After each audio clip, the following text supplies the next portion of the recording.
win only one game each, each of them will receive 1 point. Of course, a team that doesn't win any games will receive no points for their games. So for tomorrow on Sunday, we have Manila Eagles once again. This time again, they're gonna go against Imperium Pro Team. Dalawang games ulit yan, Jay. Game 1 and Game 2, Emily versus the IPT. So yun, baka ito na kaya yung makakabawi na kaya IPT sa kanilang medyo pangit na start ngayong PGS natin, no? Yeah, and just to point out, no, si Manila Eagles, they've already had 4 games and they've won all of them so far. So solid 6 points sila. Solid while 6 points. Pacific and Imperial Pro Team are in the same trouble right now. Both of them without any wins at all yet. So this is like a big factor for Pacific and IPT. There we go. We're looking at the standings right now. Go ahead, Rob. Can you tell us about standings? Ayan, the standings right now. Nangunguna ang team ng Diamond. Games played, 8 games na nilalaro nila dito. Having 7 points earned. Followed by Manila Aguilas. Manila Eagles, 4 games played and 6 points earned. Followed by War Gods, Mineski, Imperium Pro Team, and Pacific. Medyo si Imperium Pro Team together with the Pacific, hindi pa sila nakakakuha ng game ng panalo nila dito sa PGS natin. Yes, and so today will be their second group of matches, and the game has started. So let's go ahead and take a look at the drafting phase. Yes. Alright, so on the blue side today we have Team Pacific, and on the red side we have the Manila Eagles. Alright, so first ban will be coming from Team Pacific. You can see here that first ban has come out already for Team Pacific, deciding to ban out Kale. Kale's a very strong champion. We've seen him in almost many games already. Actually, last week siya yung ginamit ni Emily Hughes sa Game 2, I think, na talagang nagpahirap sa kanila dahil nga sa ability niya sa top lane na, kumbaga, life savior eh. Kumbaga, mamamatay ka na nga, nandiyan sa Emily Hughes para i-save. Just to play it safe. Yeah. Iba na lang talaga. Yeah, and first ban from Manila Eagles is the Syndra. I've actually encountered Syndra quite a lot in rank lately. The poke is just horrendous. I just can't take it. It's so annoying. Of course, it's not that hard to dodge, but the range is just so far that whenever you want to last hit the minions, you just have to be a little bit extra careful every time. Kumbaga, may ilang ka sa laning eh. Siyempre, knowing Syndra is a burst damage champion sa mid lane. So, once nagkamali ka, oh my god. Yeah, you will definitely pay with it with the balls. Oh, with the balls. Yes, and Ziggs is the second ban coming out from Pacific. No question there. Ziggs is having some nerfs coming up in the upcoming patch. We'll have to see how that plays out. Ziggs, of course, is a very strong champion with global pressure without even leaving the lane. So, that's probably his biggest plus side, aside from his very strong poke damage. And on the other side, other side naman, binan nila si Eve. Dahil nga sabi nga natin na once na na-open si Eve sa game, parang unti-unti lumilit yung mga kasi hindi mo alam kung nandyan na pala siya eh. Na malay mo, na nag-overcommit na yung kalaban, pero may jungler pala na nakabantay, ay nandyan na naman si Eve to camp the bot or any lanes of the game, diba? Evelyn can really push, if you have a strong laning phase and you have an Evelyn in your team, that gives the laning of the opposing team a much harder time to even farm because they don't know where Evelyn is, and the pressure will always be constant. Alright, last ban coming from Pacific is the LeBlanc, while Manila Eagles went for the Elise. Of course, both very strong champions. LeBlanc has very strong late game scaling, while Elise has very strong early mid-game pressure from the jungle. Knowing na alam ng Team Pacific na sobrang galing gumamit ni Emily Chok ng LeBlanc, even tinanggal na yung silence sa LeBlanc this 4.10 patch, the damage burst or AP burst na kayang ibigay ni LeBlanc sa early part of the game, talaga magiging malaking problema sa kanila yon. Yes, but a lot of champions are open. We still have the Lulu, which is almost always first pick. And let's see if Pacific will pick that up. There's also the Jax, very strong in the top lane. We can also be used in the jungle, but not being used very much in the jungle yet. Who else do we have? We also have Lucian. Lucian is still open, and of course Thresh very and strong Morgana. AD carry for the bot lane. So, tingnan natin kung sino yung mga ikukunin nila ngayon. Kasi kung papansin mo, Jay, sa lahat ng games dito sa PGS, laging kinukuha ka agad or paunahan makakuha ng Lulu pick sa top lane. Yeah, diba? and I almost forgot. Of course, Lee Sin, very strong jungler and top laner as well. And picking up Lee Sin definitely denies Emily Hate here from picking that up. We've seen Emily Hate do a really good job with Lee Sin before, doing some several Dragon and Baron steals. They did deny it. I think that was a smart choice coming from Pacific. Yes. And then, sabi nga natin, Jay, Team Manila Águilas is planning to get the Lulu. Sabi ko na, pag hindi kinuha ng ng blue side ang Lulu, automatic na makukuha ng purple side yan. Actually, Hindi nila kailangan patagalin pa. dito pa lang sa pick nila, I can tell you now, I have a funny feeling that Emily is gonna go for the Yasuo in the mid lane. Let's see. Malaking katugtog. Imagine mo, Brom na, tsaka may Lulu na. Ang lakas na dalawang Solid na knock-up. Hindi Yeah. lang basta-bastang knock-up. So, definitely gonna be a strong pick if ever they do decide to pick up the Yasuo. Pacific now gonna pick up their next two champs. I expect them probably to pick up their bottom lane here. They already know what support they will be dealing with. And probably picking up the ADR wouldn't really matter no matter what ADR Manila Eagles will pick up. Of course, Parang ang mindset ng team ng Pacific to, how to counter Brom at the early part of the game, especially sa early part of ng laro, syempre, may hirapan na din sila dyan. Ano kayang pang-counter? Diba sabi nga dati si Morgana, ang pang-counter dito. So, tignan natin kung ano magiging adjustments ng Team Pacific dito up against Brom sa bottom lane as a support. yes, alright, so Pacific Mystery looks like we'll go for the Shyvana. If ever Shyvana gets locked in here, she could either, both Lee Sin and Shyvana can swap roles, being in the top or in the jungle, but we'll have to see. There we go. Looks like I think Morgana will probably need the support to counter Brom because of course the knock-up and of course the slow coming from Brom can be very deadly and the Morgana can definitely do a good counter against him. Ito na naman ang sinasabi ko. Ooh, Kog'Maw. The Kog'Maw, the baby dragon and the lady dragon na naman. Let's see what will happen if kung magko-Kog'Maw ba si Emily Chok or magko-Kog'Maw ba si Emily X. Although sa makita sa last week's game, parehas nagamit sa game 1, game 2 ng Team Manila Águilas na una ginamit sa mid lane. And for the second game, Emily Exo naman for the AD carry position gamit si Kog'Maw. So, yes. Yan, tignan natin. Alright, they're lucky. They haven't really locked it in yet. Actually, Morgana could even be the mid laner if ever, depending on the mid laner. But since Manila Eagles do have the option to last pick it, it's really unlikely for Morgana to still go in the mid lane. We'll have to see. AD carry, I'm really excited to see what Pacific VYY will pick up for himself. We've seen VYY do a really good job on Graves before, a long time ago. We haven't seen him on that champion in a while. Does provide a lot of burst damage here. And of course, it's really good. It's not so bad against Kog'Maw if ever he goes to the bottom lane. Yeah, syempre at the other side, Team Manila Águilas also locked in Gragas. Gragas, wala tayong kailangan pag-usapan nito. Gragas, sobrang sikat na sikat dito sa PH as a jungler. Lalo-lalo na ginagamit ni Wargan's Ron, IPD Kaigu as a jungler sa GPL. So, no questions about it. Gragas for the jungle. Pacific stealing away the so they can tell already by the lineup. This is very similar to the lineup that Wargods use. Yes. But I don't know. We'll have to see. I wouldn't be surprised if they steal this Yasuo from them. Definitely would be a smart choice. I'm surprised Manila Eagles did not lock it in right away. They already had that chance. Now that their hands are open, we'll have to see how Manila Eagles will respond if ever the Yasuo does get stolen away from them. But nag-iisip pa si ang Team Pacific kung anong ba talaga. And I think they're going to get Oriana. Oh, that's very dangerous against a Yasuo.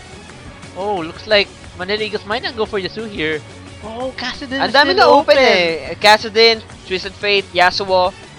Let's see what will be the champion of Emily Chok sa mid lane. And I know Chok loves to use a TF here. Yeah, lately, yun talaga mga pinagagamit ni Chok. Pero hindi. Or maybe it's gonna be Lucian and then Kog'Maw in the mid lane. We've seen this happen before. Last week's pick. Ito yun So, meron pa silang almost 25 seconds para mag-isip kung ano ba talaga ang gagamitin nila sa mid lane or kung si Kog'Maw ba talaga ang mid laner and ayan na. And yes, Twisted Fate for the mid lane. And yan, mga kaibigan. Alright, so looks like EXO will be on the Kog'Maw, on the baby dragon once again. And of course, we got Emily Chop on Twisted Fate. Like you said, he loves using that.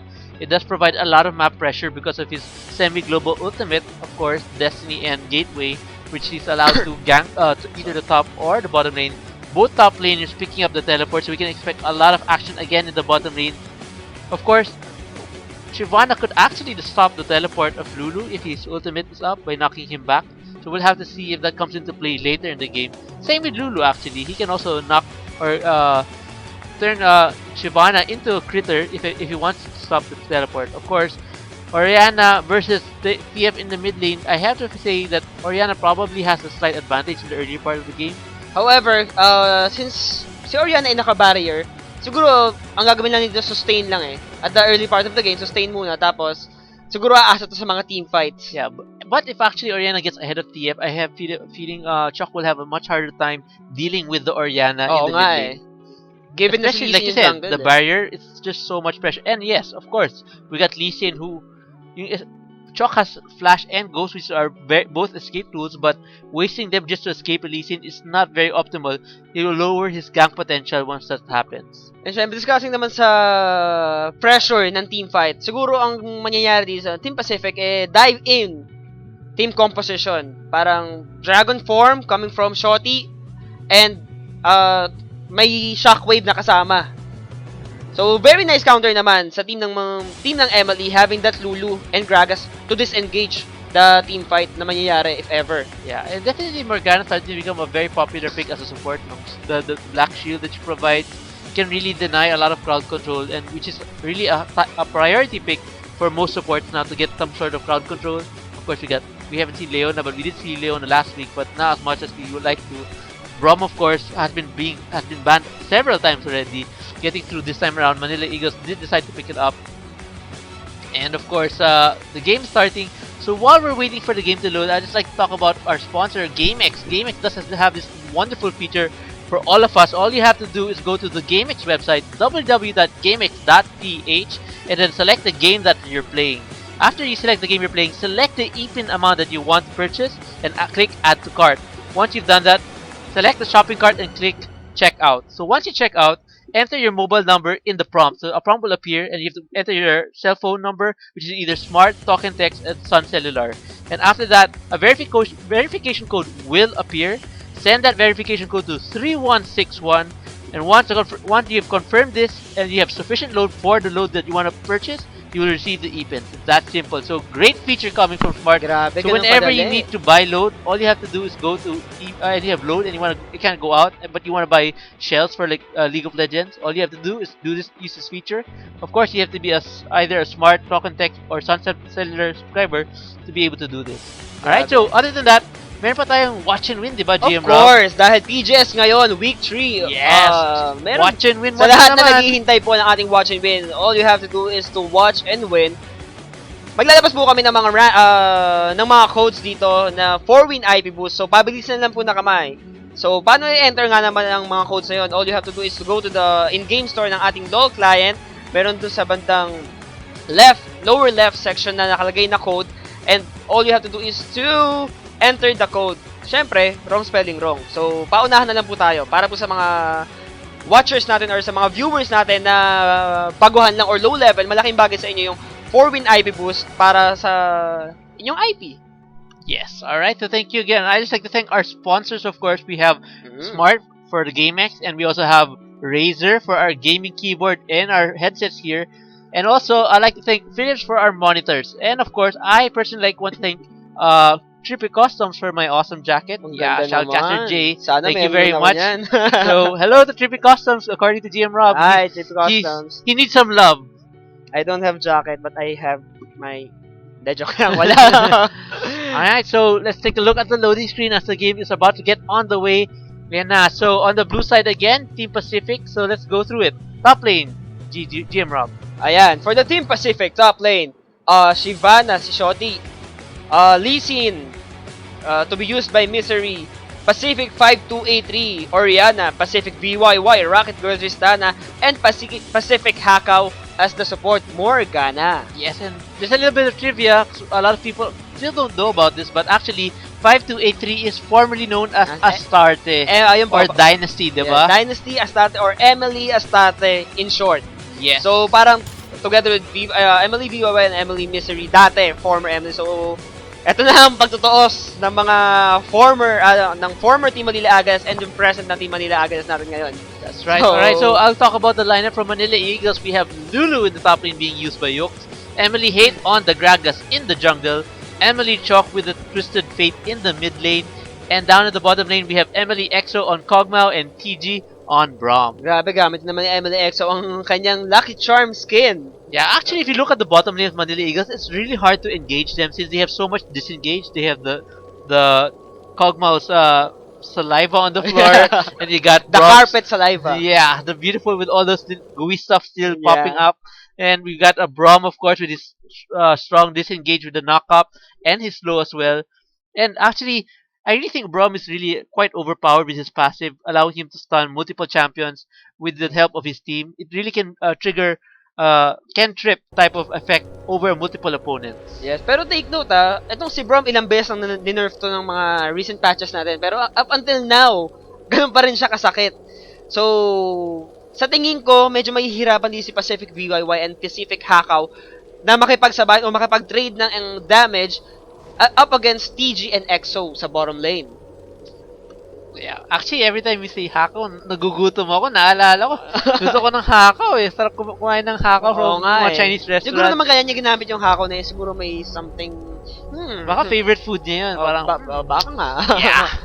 Ayan. Pag nanalo kami, kakain ako ng hakaw after this game. Kung sinong mananalo dito, lilibre nyo kami ng hakaw. And so, di natin alam kung sinong mananalo dito sa game na to. So, let's see. Ayan. Alright, game so time. The game has started already. Right now, we're looking at Team Pacific here. You see they're all grouped together. They do have... Everybody decided to buy the ward trinket instead of a sweeper here. So, we won't be seeing any ward clearing yet at level 1. Pure vision control ang habol ng both teams. Now, looking at this, I think there will probably be a late invade. This will be actually favor for Manila Eagles with TG, of course. Of course, Hakaw can also catch people with a Dark Binding, but TG's, like I said, on the Braum, when you hit multiple champions, you can trigger several stuns. Yes, pero take note, Jay, in the past few games ng Team Manila Eagles, ay lagi nababasa, ayan, like yung sinabi ko, lagi silang nakukuhanan ng strategy na alam ng kalaban na lagi nag-late invade or nag-red invade, red buff invade ang Team Manila Eagles. So, dahil sa ginawa nila yon, alam na ng Team Pacific yung possible na diskarte ng MLE na mag-late invade sila sa red buff. At syempre, na-spot na rin sila nung board na kinabit sa bush. Yeah, I expect, well, definitely with the Lee Sin on the opposing side, I don't doubt that Manila Eagles will really force his red buff because most likely Lee Sin will definitely go for the red buff of Manila Eagles. And for the only way for them to defend themselves from that red buff steal is to go for the red buff of the opposing team. Now, this might be an early clash, and I really think it will happen.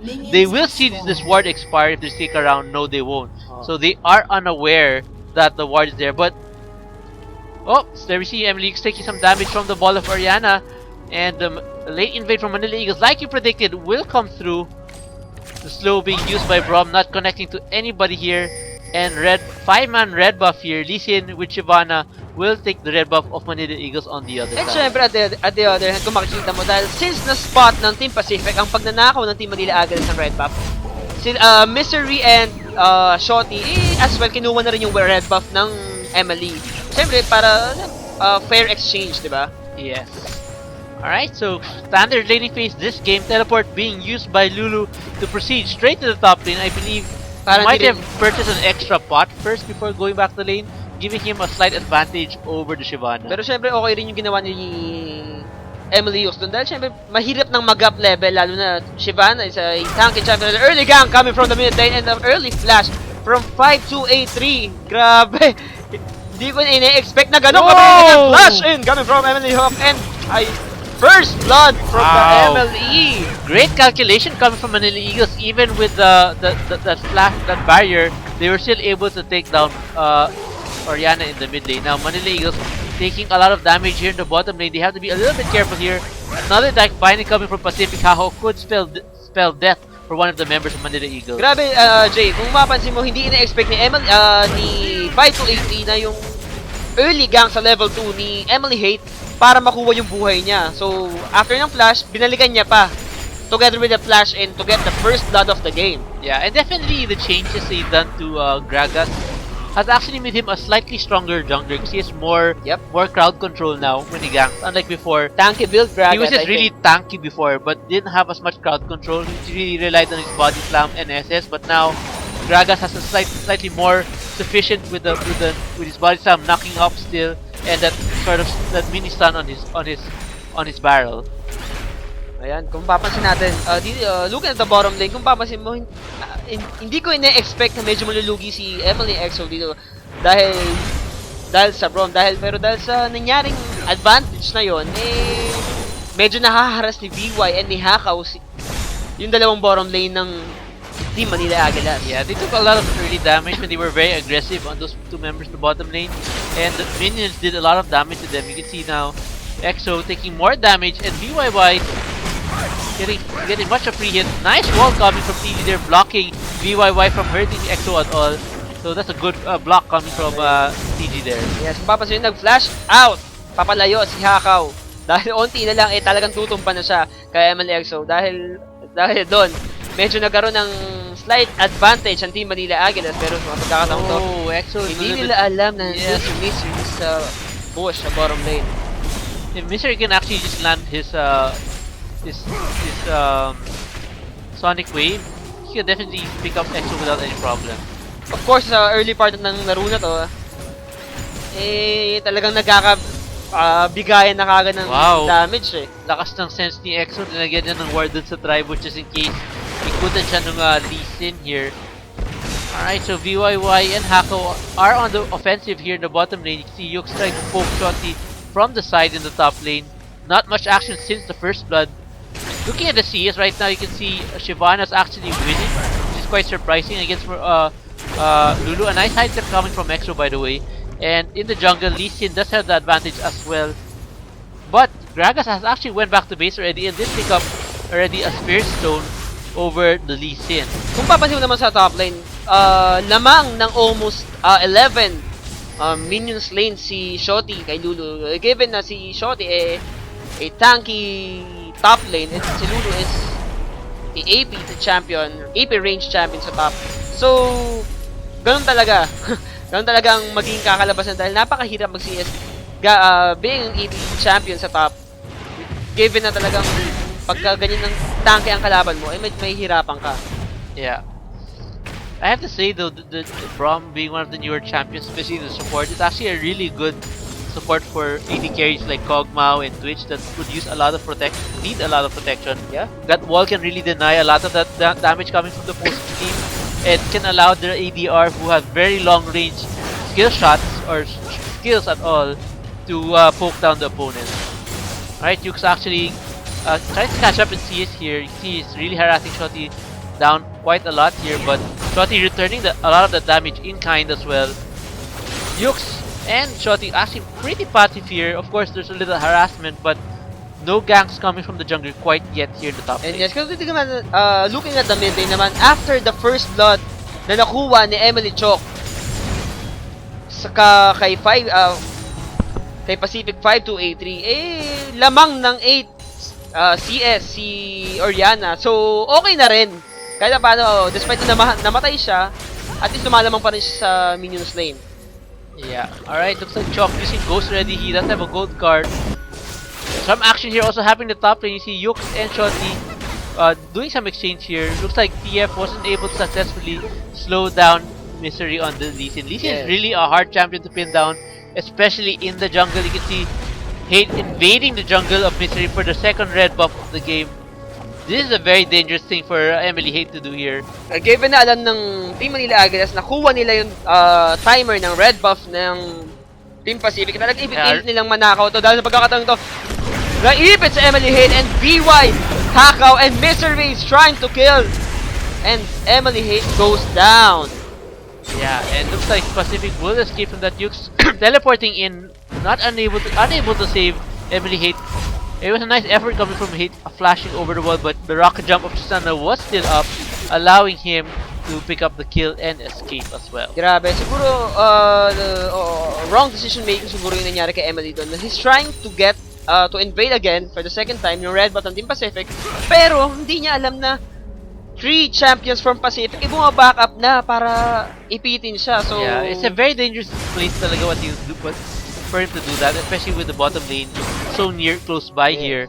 Even if the bottom lane of Manila Eagles tried to respond to that, they would have been at a bad position and could have gotten even more sour for them if that happened. And take note, Jay, sa nangyari kanina is Emily Chok nagamit na rin niya yung destiny niya. Kaya hindi siya naka-backup ng ganun-ganun kabilis kay Emily Hate. para maligtas ito. As you can see sa gold, almost even na even. 11.45k sa Pacific and same sa Team Manila Aguilas. Pantay na pantay lang po mga kaibigan. Yeah, actually, although the CS advantage is in Pacific's favor, it was the first blood that allowed them to keep the gold then even at this point in the game. And of course, kanina, di ba, na-burn na rin ni Chok yung kanyang ghost pero hindi sapat dahil knowing na release in ang raming pantakas. So, wasted summoner spell. So, advantage pa rin yun. Nangyari yun sa team ng Pacific. I wonder if we haven't seen anybody really use the SN Reaver. I think Riot really was targeting champions like Kog'Maw and Corki to pick up this item since they're very mana hungry champions. But so far, nobody has really picked it up in the professional scene.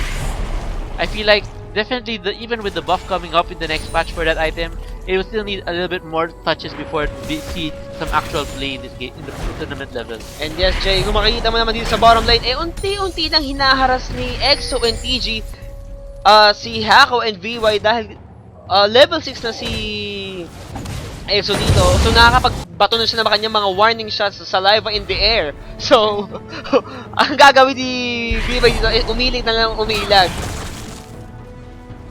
Yes, alright. So dito sa top lane, Yux now bullying Shotty. Medyo nag-skill quite well si Yux here in the top lane against Shotty. Shotty of course getting quite tanky as well. He does have a Giant's Belt and some magic resistance here. Kog'Maw getting caught there by the Dark Binding and the Soul Shackles. I think both champions of Manila League might go down here. Chok coming in for the kill. Yes, he does pick up one kill. Rom is still alive here. One more stun and picks up Mystery. A good return here. Shotty this time coming down, uses his ultimate, misses the champions of Manila Eagles, and will have to back away. A nice ultimate coming from Emily Hink, and a gold card from Chok. Still not enough to take him down. TG burning down to the Ignite, but I think he will survive. Yes, he does. Oriana, nice flash, perfect timing, avoiding that ball coming from Oriana. Oriana trying to pick up a kill, will not be able to do much anymore from that, and Manila Eagles get away with a 1-kill advantage. It was 2-for-1 exchange in favor for Manila Eagles. Yes, pero kung mapapansin mo, very nice exchange doon coming sa dalawang team na ito dahil alam mo yun, onti lang yung kills na, halos walang kills na nangyari, isa lang yung nakuwang buhay eh. So, very nice initiation coming from Hako, pero hindi nila alam na yung destiny ni Emily Chok ay available for the backup. So, very good job coming from Emily Chok. And you can see Oriana had to walk all the way down to the river just to join that. Disadvantage talaga it was too late for even using her command attack. It was the nice flash come from TG avoiding it that allowed him to basically escape Oriana's wrath. Alright, so Dark Binding and Pit landing onto Braum there. Braum will take a little damage from that. He will be able to place down the ward quite safely though. And now back to the laning phase. BYY in a little bit of trouble here, decides to back away, not engaging the members.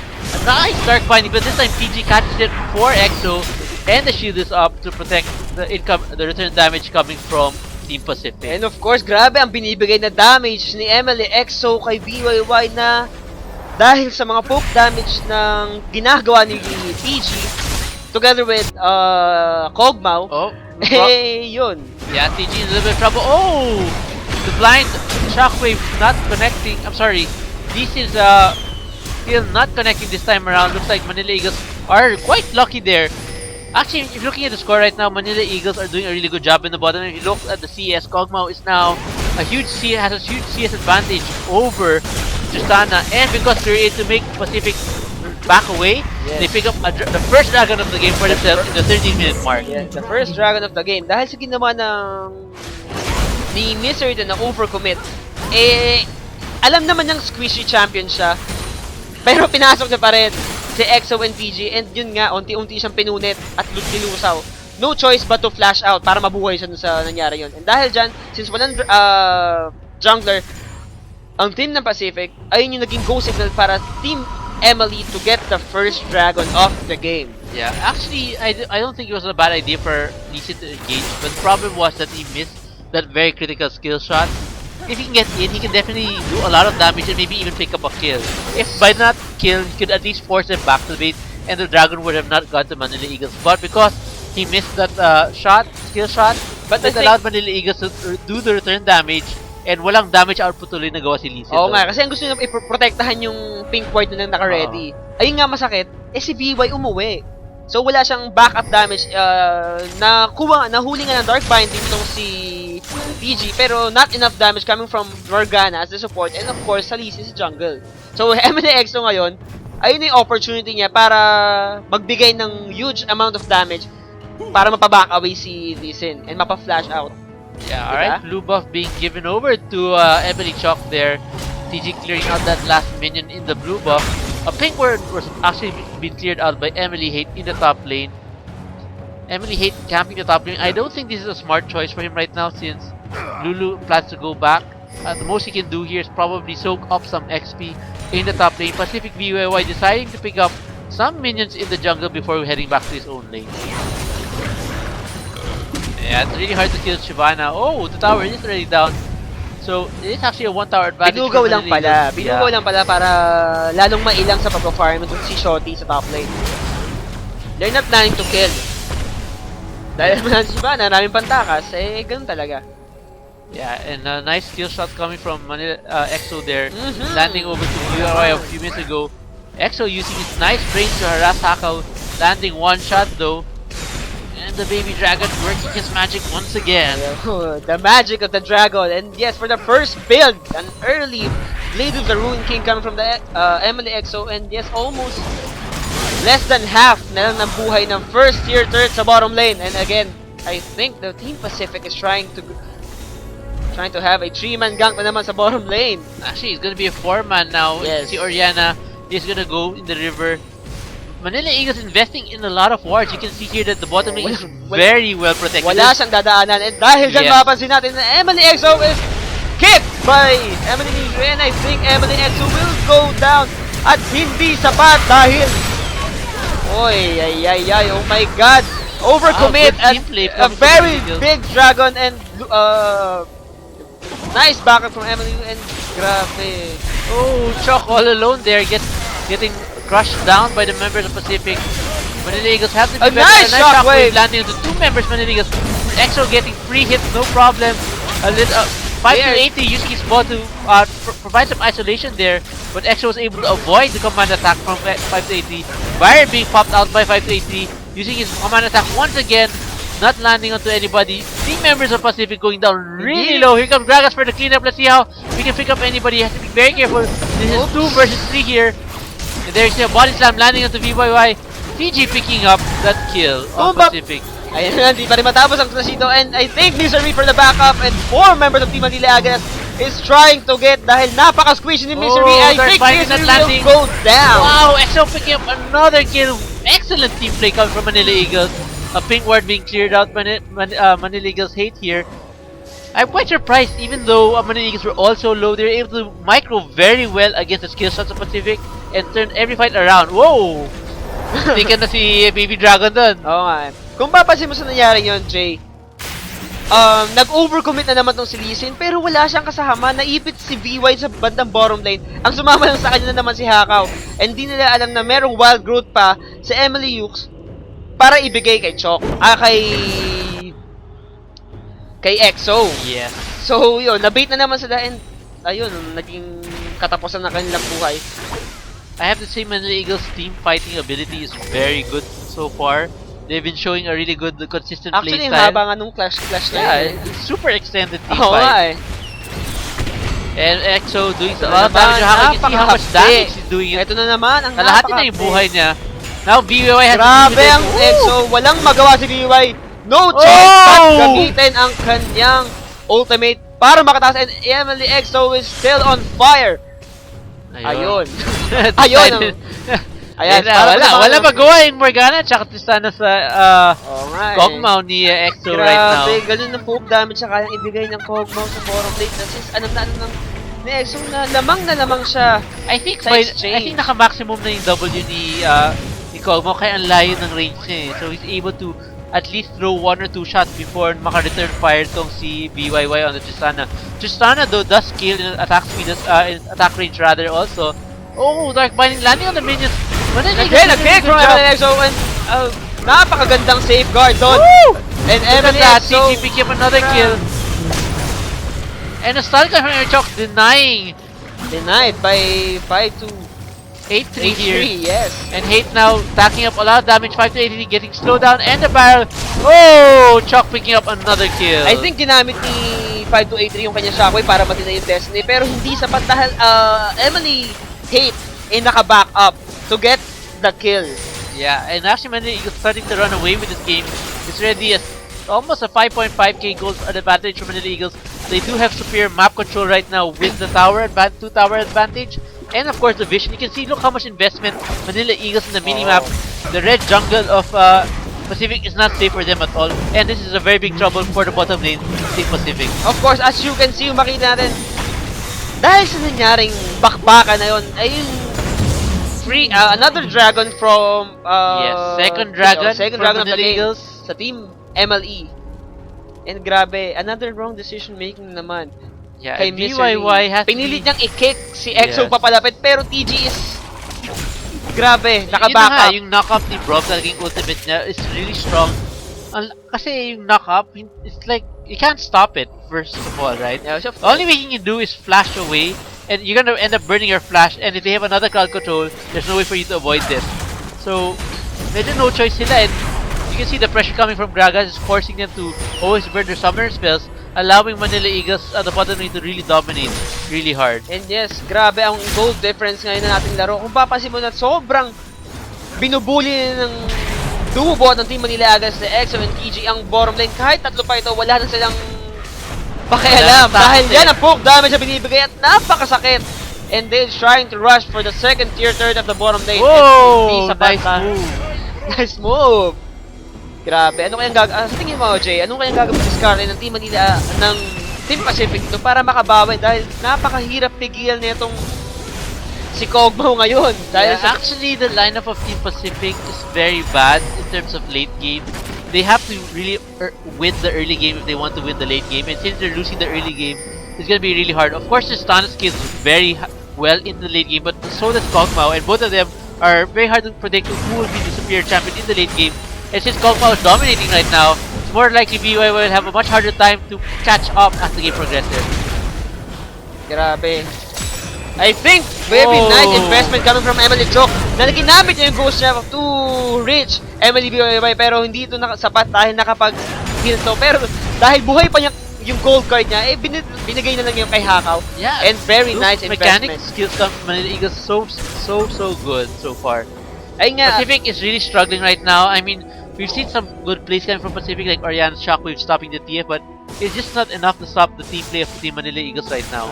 Even may Oriana yung team, kumbaga hard crowd control ang lineup ng Team Pacific, nahihirapan si Oriana ang humabol. Once na nag-destiny si Chok, ayun na. Hindi siya nakaka-backup dahil nga naka-barrier siya Hindi naman siya naka-TP, di ba? Yes. So, ang hirap bumak-up. To be quite honest, this is like the second time I've seen this happen. Shyvana against a team with the Kog'Maw. I always think this is a bad idea, especially now they even have Braum on their side. How would the rest of the team of Shyvana or Pacific follow up with his ultimate if he jumps in? He'll be pushing the whole team of Pacific Manila Eagles back. The ultimate coming from Braum and the shield will stop any incoming damage from the Shyvana, and the rest of the Team Pacific will be running into Team Manila Eagles, allowing them to free hit quite freely as they come into them. And syempre at this point of time, unti-unti natin nakita na lumulubog na ang tsansa ng team ng Pacific to win this game. At dahil dyan, unti-unti sila naiipit. And Emily TG nahuli, pero hindi sapat. EXO yes, for the Shyvana backup. actually split pushing while that was happening. Thus pick up the first tower of the game for Team Pacific in the bottom lane. He will decide to go back and help the Manila Eagles doing a really good job of taking out the second tier. This will go down to EXO. No, actually Yux picks it up, but a lot of damage coming from EXO there. And look at Manila Eagles going on a rampage now in the mid lane. They really want to try to end this game as quickly as possible. Dark Binding landing on Emily Yux here. And Shyvana jumping in and the ultimate. Right now, Misery in the middle of things goes down to Emily Chok there. You can see here naipit kaya Misery dun. Wala siya mapuntahan. I think he tried to kick somebody back, but it wasn't enough for them to actually... Very nice! Emily Chok with that card. Chok. He's gonna go down, yes. May word ba doon? Ba't siya nakita doon? Ay, naka-destiny nga pala. I'm so sorry. So, hindi nila alam na doon la-landing. Medyo nahirapan din si Emily BYY doon dahil yung nagre-recall siya kanina, kinancel niya pa. So, medyo late siyang dumating sa team fight na yun. Kaya, pag-go ni Shotty, wala pa silang AD carry. Yes, this is a good move coming from Pacific. Responding with another tower since they were able to pick up a kill on TF. And the rest of Manila Eagles went back to heal up here. You can see here, Emily Chook's trying to slow down the members Team Pacific. 5 to 80 going down really low. Misery landing though, his Q. Oh, hey, jacking from the side here. Oh my Shotty God, will go down. EXO is so dangerous. Napakasakit ng kanyang damage or Yeah. basic attack. Unstoppable na si Kung EXO sino here. dumikit ngayon kay Kog'Maw, malamang tunaw. Oh, Dark Finding landing. But no follow-up from Team Pacific. They do lack the damage right now. You can see a ping ward being cleared out by Misery using a sleeper here. EXO working his magic again on the tower. That shield time from TG, no problem whatsoever. Grabe, good job sa Team Manila Agas in getting all the objectives in that shockwave. Finally picking up a kill onto EXO here. The main damage leader. This is a good move for Team Pacific. This might be a turnaround for Team Pacific. Misery going down really low, avoiding the body slam of Gragas here. Oriana trying to take down Emily TG going down really low. A stun will come out. Let's see here. Hey, trying to pick up the stun. There. 5 to 8, he goes down. Finally, TF picks up the kill and Shotty is still quite healthy here. Chalk trying to change BYY. This is actually a very bad play coming from Chalk. Oh! But he does pick up the kill before going down. Let's see if he can That's still last escape here. And Two members grabe per- si Chok. Oh, the blue card! Blue card instead of I'm gold so card. sorry, Medyo my namaling friend. timing ang card ni TF. I'm so sorry, my friend. Blue card is not enough. So, dahil sa nangyaring yun, kung makikita mo talaga, ang laking bagay ng pagpitas kay Emily EXO. Kasi, nakita mo yun, Jay, tumagal yung laban eh.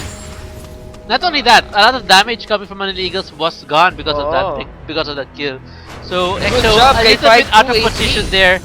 And yes, like you said, 5 to 80 play, making a smart move, being able to pick up that kill on EXO. Ngayon alam na natin kung talagang sino talaga dapat ang i-main focus or i-main target ng Team Pacific para maka-survive sa mga team fight dito. And dahil sa puro ganitong error ang ginagawa ng Team Manila, unti-unti na makakahabol ng Team Pacific dito. Sa tingin mo, Jay? Yeah, definitely if Pacific can pick up another good team fight like that, they might still be able to get back into this game. But third dragon of the game will go to Manila Eagles. Pacific unable to contest this. Looking at the gold, it will probably hit another 10,000 again. Yeah, another 10,000 gold lead again for Manila Eagles. While that was happening, Emily EXO picks up his own red buff. DYY will finally be able to get a taste of that red buff for himself in this game. Pero Jay, good job pa rin sa team ng Manila Agas. Talagang consistent yung laruan nila. Objective-wise, wala tayong masabi. After getting the bottom lane, Dragon, buffs, Recta mid ng Team Pacific, talagang objectives wala tayong masasabi dyan. Yeah, Of and course, actually, map control. also their mechanical skills have been really well with this game. They're able to avoid a lot of those dark bindings, making the minions pick it up instead. I think Manila Eagles will probably start this Baron here. Lee Sin probably gonna check this out. Not a very smart choice from them. You can see TF is been pushing here, using his Destiny to give vision of the member. So this is basically a go signal for Team Pacific that Manila Eagles is doing the Baron. I think this was too early for him to do this. You can see here, Baron trying to make Shotty actually tackling the Baron for them. Misery also taking a lot of damage here. A really messy team fight here from both teams here. Misery probably gonna go down. Yes. Grabe yung free na free si Emily, si Pacific BYY. At dahil dun sa ginawang bad move ni Chok, hindi siya sumama sa Baron pero continuous pa rin ang pag-push niya sa inhibitor sa bottom lane at meron pa siyang chance para makuha ang mid lane dito. So, sige, magpatayan kayo at akin ang bot lane. At dahil dyan, unti-unti rin Oh, nice gold card this time around, Chalk. Oh, picks up the inhibitor instead of 5-3. Even using Ghost, wow. Tapos.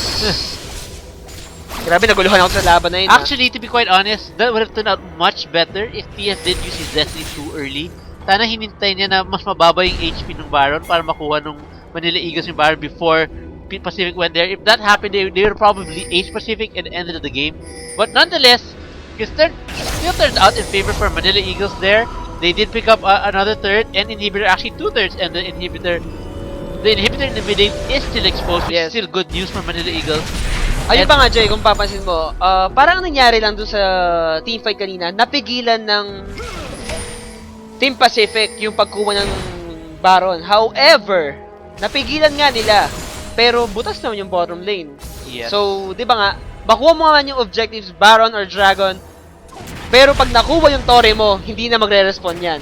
Yes, and not to Diba? mention also another thing is that both Shyvana and Mystery, or Shotty and Mystery, were in a very bad position. They were too close to Baron when they dived in, so they ended up tanking the Baron shots instead of the members of Grabe ang Manila Eagles. damage kay Misery, ganun siya kalambot at walang hesitation. Unti-unti silang... Ayun na po mga kaibigan. I think Manila we're gonna end this game now. Actually, VYY going back again for the Baron here. DF though picks up a gold card, stunning and killing VYY here. This might be GG now. Baron being picked up for Manila Eagles. Two members of Pacific up right now. You can see Shyvana trying to split push. Not a very good idea for him, especially with VYY or Manila Eagles with the Baron buff right now. They're probably going to just go bulldoze down the middle lane and end this game. Shyvana won't be able to defend. He does have his ultimate. He could actually buy time here. VYY and Haka will be respawning very soon.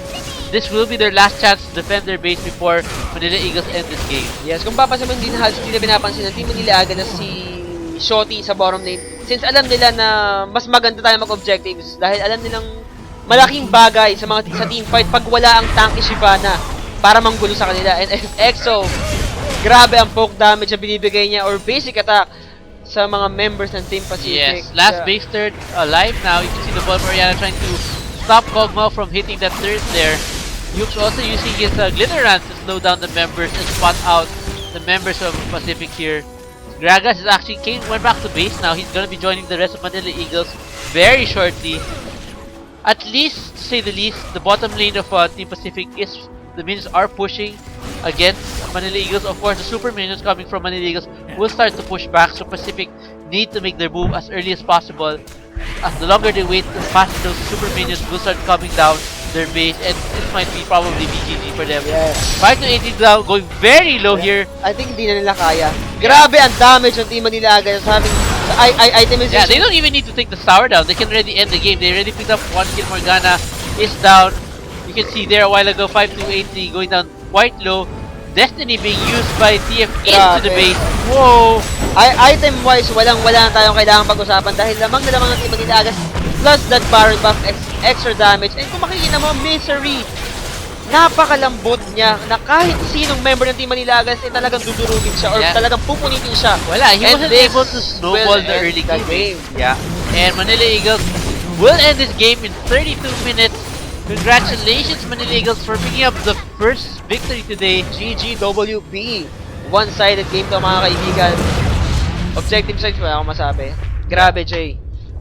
It was actually, the game is quite simple if you look at it. Manila Eagles just outplayed Pacific straight out from the start. Yes, tama. Pacific did win the bottom lane at the very start of the game because they were taking Manila Eagles was a little bit too aggressive. But after that, once Manila Eagles was able to pick up a few kills and pick up those objectives, and yun lang siguro yung dalawang mistakes ng Manila Eagles. The red buff invade from Gragas, the later part, and the early aggression from the bottom lane against VYY and Hakao. But other than that, Manila Eagles played the rest of the game quite perfectly. Actually, did get caught one time, but those three mistakes were the only mistakes Manila Eagles had. Yes, and Jay, kung papansin mo rin doon sa naging malaking disadvantage ng Team Pacific dito, hindi masyadong nakaka-backup si Pacific 5283 once na si Emily Chok ay gumagang sa bottom lane. Or, tama, puro bottom lane lang siya, di ba? Si Chok. So, and syempre, yung mga wrong initiation ni Misery, I think 3 times siyang gumang sa bottom lane pero hindi sapat eh. Kumbaga sila pa yung namamatay. So, parang bad initiation siguro yung nag-cause ng ganito. Naging one-sided or outplayed game sa team ng Pacific. Yeah, to be quite honest, I'm having a really difficult time deciding who I should give the MVP to, whether it's Emily Chok or EXO, because both of them applied significant pressure to the game. EXO did a really good job of taking down those turrets. You can see how he was able to rip through those turrets quite well, and then Chok was able to apply a lot of map pressure by split pushing and picking up a lot of kills. Both of them doing a very good job. Probably at the end of the day, I'll have to probably give it to Emily Chok just because he was able to pick up a lot of good important kills that allowed Manila Eagles to win that game. NJ, ako rin, kay MLH ako bibigay yung boto ko as the MVP. Kasi kung papansin mo, mas pinili niyang i-camp yung bottom lane dahil alam niyang grabe hard CC eh. That's Saliva from Kog'Maw, slow. Ultimate from Braum, easy kill. Yeah. Kay Morgana, and given si Morgana and Lee Sin is very squishy. So, ilang skill lang, patay kagad. Yeah, but So, good job kay Emily Shock. at the end of the day, congratulations Manila. All of them played very well. Pacific didn't do so bad. Misery had a little trouble. You can see here 095. I feel like he picked the Lee Sin just to steal it away from Emily Hate, and isn't as proficient as Lee Sin as he should have been. And that was sort of a bad decision coming from Team Pacific, since you can see Lee Sin unable to really perform very well in this game. Alright, so that's it for now. We will be taking a short break for the meantime. We will have Game 2 after a few minute break. And of course, syempre naman may game 2 pa tayo. Para Yes. sa mga nag-aabang. Okay. See you soon.